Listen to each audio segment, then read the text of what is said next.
Alright, y'all, so today I wanted to do a really quick review of Shrek 2 from 2004. Just wanted to give you my really quick thoughts on this movie. So, unlike Shrek 1, I haven't seen Shrek 2 in forever. I'm not trying to make a joke there.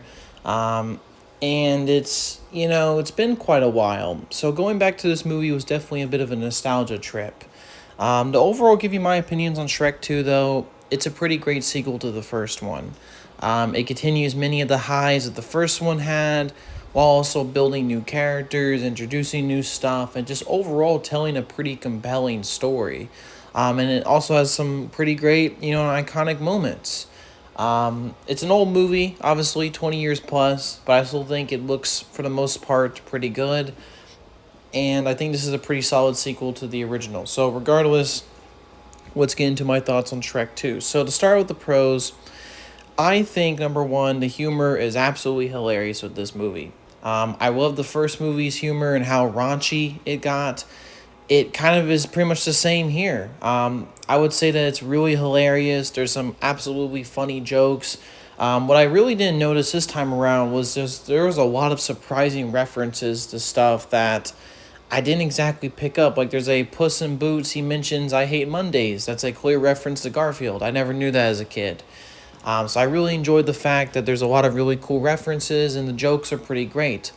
I also thought the story about Shrek, with his relationship with Fiona, meeting her parents, getting their blessing for marriage, and the whole thing that he's an ogre and that, oh, maybe I need to go back to becoming a human to do this. And then there's this whole scheme by the fairy godmother and Prince Charming to undermine all that.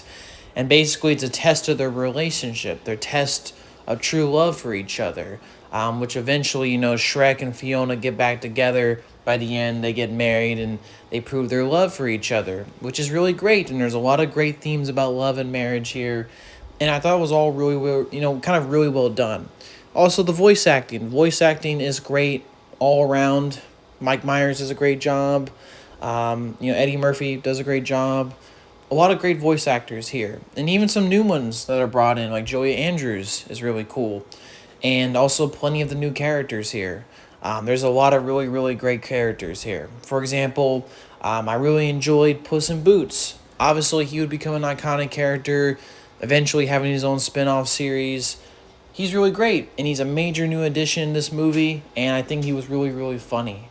There's just so many great moments. It always, kind of cracks me up when he does the little cute face part to the soldiers. It's really cool. I like the fairy godmother and her, evil villainous ways. Even Prince Charming was pretty hilarious, and I really like that. There's also just many great moments. I don't think there's not really a Smash Mouth moment in this movie, I guess. But I think the closest thing that we came to that was probably We Need a Hero. That was the one thing I did remember about this movie before I rewatched it, and yeah, it's a great moment. Really, really enjoy it. I'm even seeing the giant, not Genji. I think, like I don't know what the big Genji is. His name's not Genji, but I think it's like Mako or Mono. I'm not sure, but like him charging the castle, that's another great moment.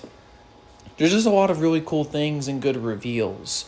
So I think it's a pretty good story. Even some of the commentary on like, products, like even Starbucks being there and all the, social media and like at the time, conventional, commentaries on a lot of stuff was pretty great. In terms of my cons, I don't really have too many cons. I mean, I guess only thing you can really say is something about DreamWorks films from back in the day have a weird dated quality to human-like characters. I've always felt like so like when Shrek becomes human, he looks a little bit funny. Certain other humans in the movie look a little bit funny. I think that DreamWorks would eventually master that as the movies they made went along, like maybe till like Over the Hedge. But I mean, like I said, it was a film made over 20 years ago, so there might be some slightly dated CGI and computer generated animation, but it's not exactly a huge deal. And I don't really have too many complaints. I think it's a good, compelling story. It maintains the quality like the first one. I've heard many people like to say that this is better than the first one, which like I said, I would totally understand. Myself, I still think the first one is just kind of the right mix of storytelling. I think it's slightly better than the first one. Maybe it's a bias thing just because I've seen Shrek 1 a lot more, but Shrek 2 is a really, really solid sequel. Honestly, I think it's a sequel that I don't, like I said, I don't really quite remember the rest of the movies, but I think it'll be like the last great sequel. But I could be wrong about that. But yeah, Shrek 2, really solid movie.